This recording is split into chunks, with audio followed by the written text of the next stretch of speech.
In today's video, I'm going to teach you how to build a personal life dashboard in ClickUp. To get started, log into ClickUp and open the workspace where you want this dashboard to live. Make sure you're in the right workspace before moving on, especially if you use ClickUp for more than one area of your life. This will help keep your personal dashboard connected to the right tasks and information from the beginning. Once you're in the workspace, go to the global navigation and click on Dashboards. This is where you can create a visual command center to help you track what matters most in one place.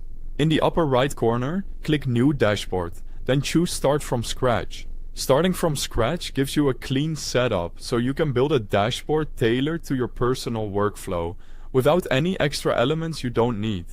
Now add your first card by selecting Task List from the available card options. Choose the location that contains your personal tasks, then add the card.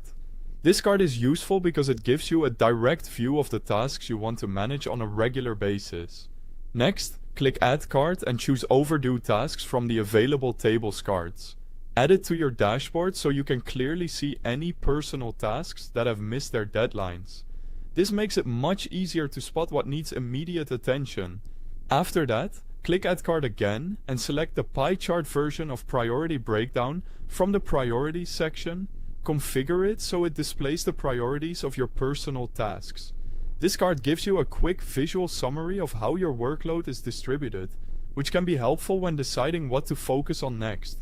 Then, add another card by clicking Add Card and selecting Number of Tasks Completed from the Statuses section. Configure it to show the number of completed personal tasks. This is a great way to track progress over time and keep your dashboard motivating as well as practical. Next, add a Notes card. Use this space to include personal information and context that supports your planning. For example, you might use it for reminders, routines, or general reference details that help you stay organized. Once all of your cards are added, drag and drop them into an arrangement that feels clear and useful. Resize the cards so your personal tasks, overdue tasks, priorities, completed tasks, and notes are all easy to view at a glance. A clean layout makes the dashboard much more effective in everyday use. After that, click the dashboard name and rename it Personal Life Dashboard.